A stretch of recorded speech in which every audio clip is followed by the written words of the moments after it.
yo quería iniciar esta intervención con tres observaciones. Primero que nada, un agradecimiento a la comisión organizadora por haber pensado en mi nombre para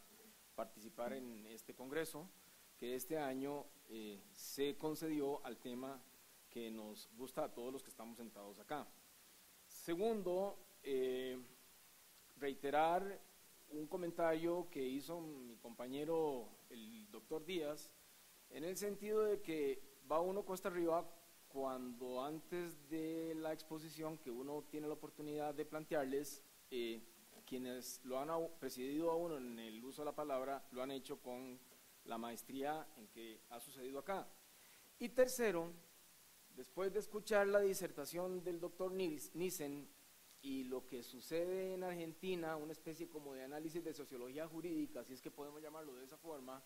bueno, me queda el consuelo de que no estamos solos en América Latina, ¿verdad? Porque la situación por estos lares es muy parecida. A mí me tocó en esta oportunidad exponerles un poco el tema de la nulidad o invalidez, más bien, de los acuerdos asamblearios, o mejor dicho, de las asambleas de socios en la sociedad anónima y de alguna forma por extensión en la sociedad de responsabilidad limitada, porque la normativa de una y otra es muy similar. La idea mía a la hora de armar esta exposición fue más bien hacer un repaso de la normativa que rige en esta materia en nuestro sistema comercial, en el sistema comercial costarricense.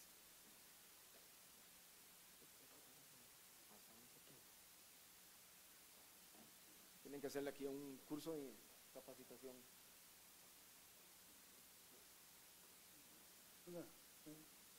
Al revés. Okay, perfecto, sí, mejor, gracias. Mejor. Primero que nada,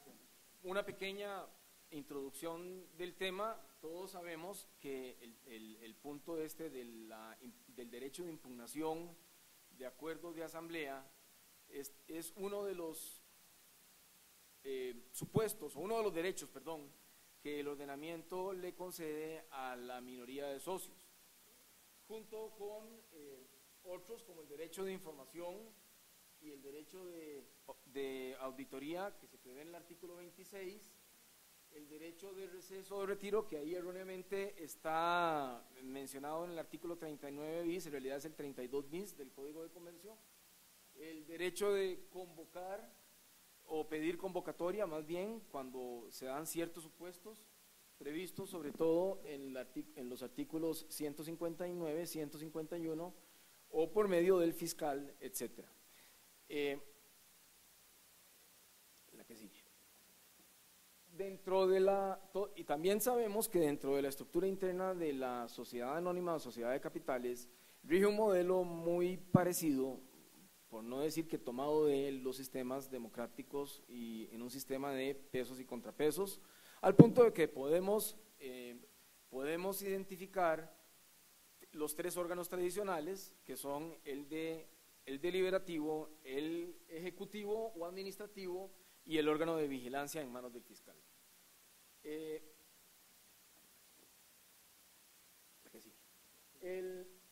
El órgano de vigilancia, el órgano deliberativo conformado por la asamblea de socios no es un órgano permanente, a diferencia de los otros, sino que funciona únicamente cuando es convocado al efecto y se rige por el principio de mayorías dado no por un voto igual a una persona, sino un voto igual a una acción. La validez de los acuerdos de la asamblea de socios se da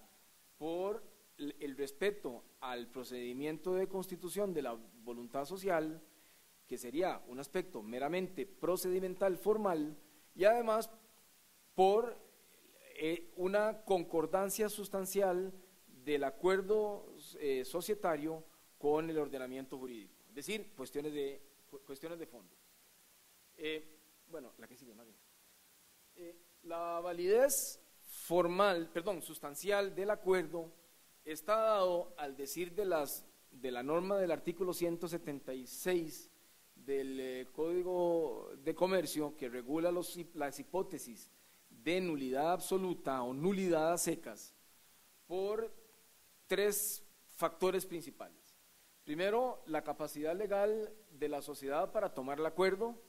capacidad que no se observa cuando se dan ciertas hipótesis previstas por la ley, como por ejemplo el actuar como fiduciario cuando el pacto constitutivo no lo prevé, o el comprar sus propias acciones, adquirir sus propias acciones en violación de lo que establece la ley, o el otorgar fianzas o garantías también en violación a lo que establece la ley o su propio pacto constitutivo, o el violar el objeto social, como aquí ya se discutió en las exposiciones pasadas. También cuando se da una incompatibilidad con la naturaleza de la sociedad anónima, y aquí el primer supuesto que a uno siempre se le ocurre es el tema de actos de liberalidad o actos gratuitos que no aparejan una contraprestación de parte de quien se ve beneficiado por ellos. Hay una sentencia de la Sala Primera que está reseñada en la lámina en la cual se analizó este tema, y entre que sí y entre que no se reconoce la posibilidad de que algunos actos gratuitos bajo ciertas hipótesis pueden ser decididos por la Asamblea de Socios. Y por último, la protección de acreedores y normas de interés público, que se sigue en este punto la doctrina del artículo 835 del Código Civil, porque, y así lo ha dicho también la jurisprudencia, por lo menos de este país, el acuerdo asambleario se asemeja al negocio jurídico y por lo tanto goza del régimen jurídico de ese fenómeno. La que sigue. A mí me interesa, en aras del tiempo, no tanto introducirme en el tema de la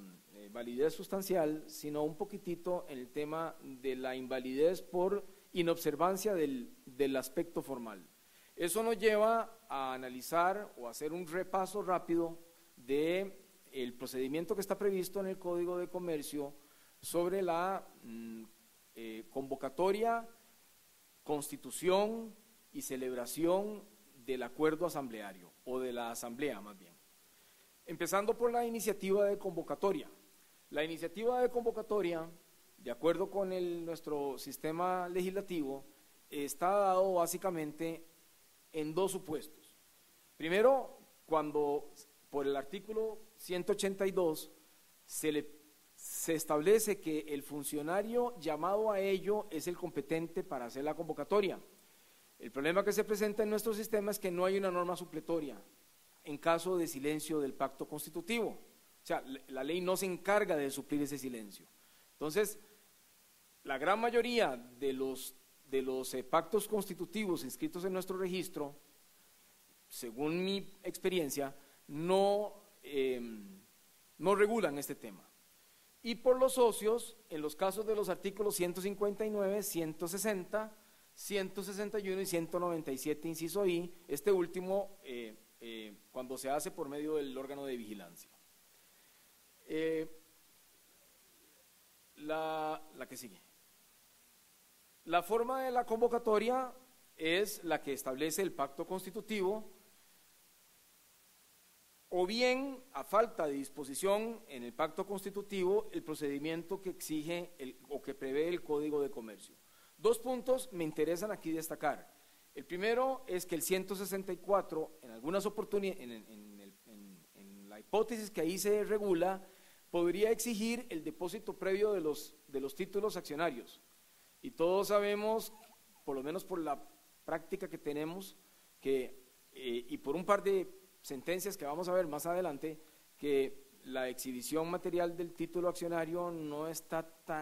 un requisito de tanta rigidez por lo que está previsto en los artículos 139 y 140 del Código de Comercio, y un par de sentencias que se han emitido al respecto.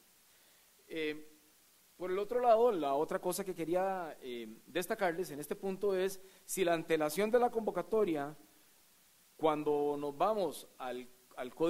procedimiento del Código de Comercio, o cuando está establecido en otro número de días, no importa, en el pacto constitutivo, lo es por días hábiles o lo es por días inhábiles. La regla es que en materia de derecho civil, los días inhábiles se cuentan, pero en materia de derecho comercial no, por el 417 de ese cuerpo legal. De manera que, por lo menos dentro de lo que, dentro de mi concepción, cuando el plazo es por días, hemos de contar días hábiles y no inhábiles, tomando como advertencia también que podríamos estar en presencia de los días hábiles según la sociedad, porque el plazo que debe darse entre la publicación de la convocatoria y la asamblea, la celebración de la asamblea, es un plazo previsto por el legislador para que el socio pueda ejercer su derecho de información preasamblearia. Y si la sociedad, por decirles algo, abre su domicilio social y oficinas administrativas sábado y domingo también, tendríamos que entender que esos días también entran en el plazo correspondiente. La convocatoria, todos sabemos en qué consiste y sabemos en qué consiste el orden del día. El orden del día es la relación de extremos que ha de ser conocida y por la cual es llamada la asamblea correspondiente. Quería destacarles un voto o una sentencia, perdón, de la Sala Primera, que está reseñada en la lámina,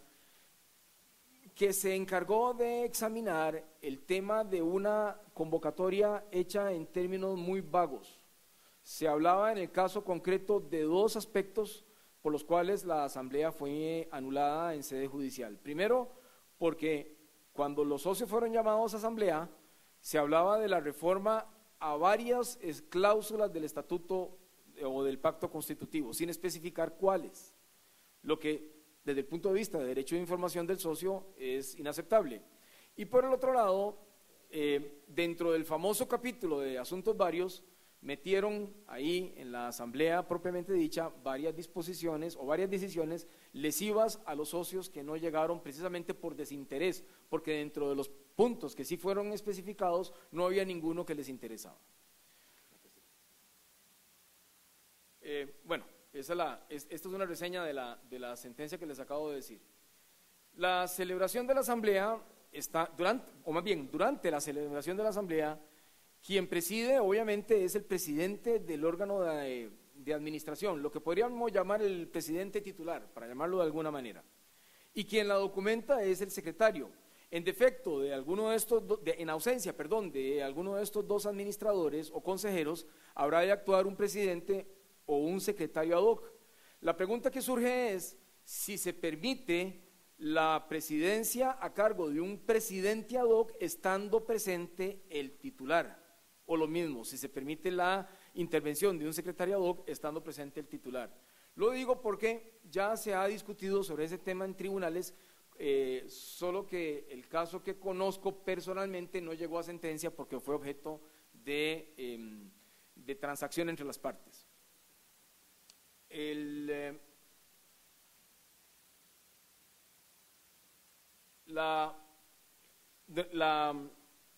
tema de quórum también es importante, y dentro del tema del quórum, lo que me llama la atención, o más bien lo que quería destacarles también, era el tema de poder participar por medio de apoderados o por lo que llama el Código Civil carta poder. En la sentencia que se reseña en la lámina, se da un análisis que a mí por lo menos me llamó mucho la atención, porque si nosotros revisamos la carta poder que está prevista en el Código de Comercio para participar en estas asambleas, nos daremos cuenta de que esa carta poder no tiene ninguna formalidad más allá de la que podría tener el poder especial de los artículos 12, de acuerdo con los artículos 12, 51 y siguientes del Código Civil. Sin embargo, en este caso concreto, por razones que no logré entender, la sala hace una aplicación extensiva de la carta poder que está prevista en el artículo 912 del Código de Comercio, que está prevista para un supuesto de acreedor en junta de acreedores de quiebra, que nada tiene que ver con lo que se está discutiendo o analizando en esta exposición. La celebración de la asamblea,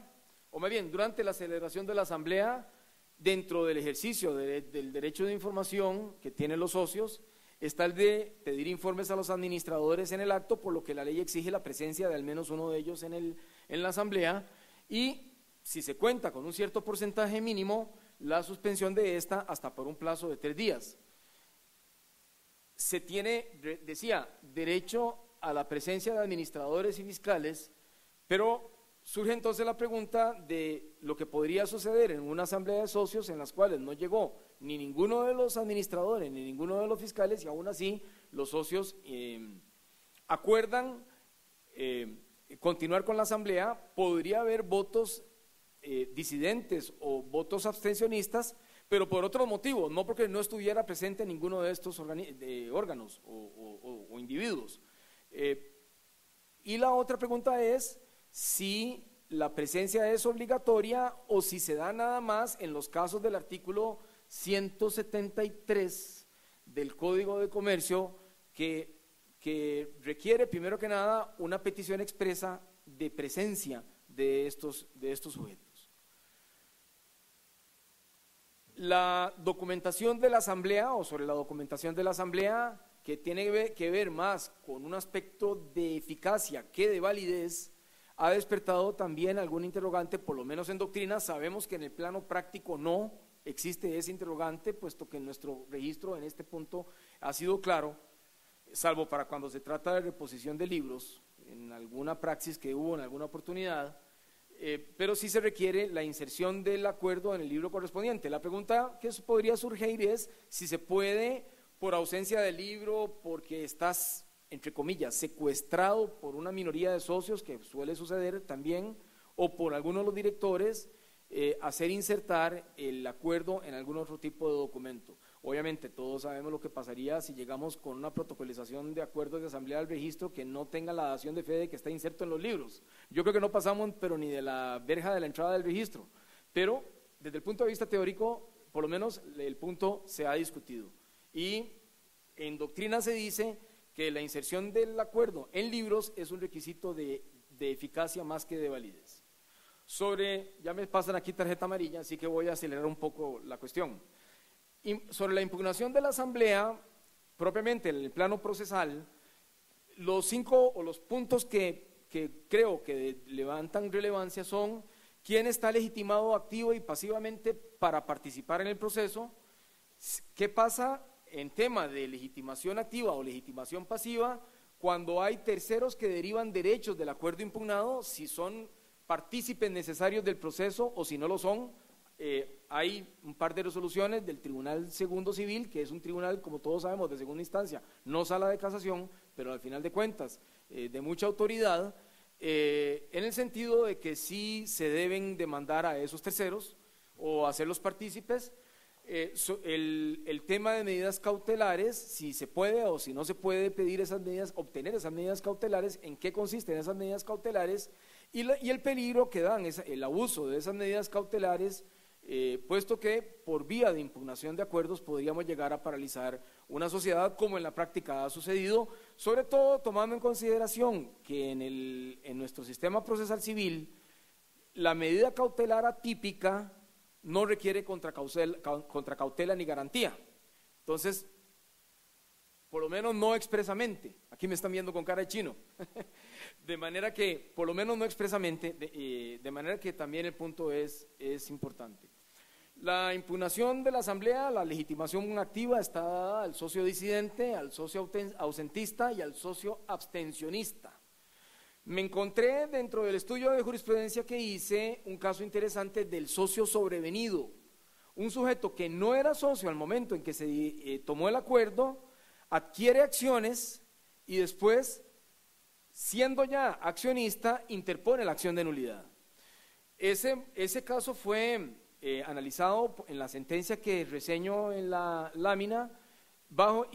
en esa oportunidad el tribunal, también de segunda instancia, estableció que sí tiene legitimación y además tiene derecho, porque al gozar el acuerdo societario de las características del negocio jurídico y al gozar, por lo tanto, de los principios propios de la nulidad absoluta, cualquier sujeto con derecho, con interés jurídico o interés legítimo estaría legitimado para obtener la nulidad del acuerdo.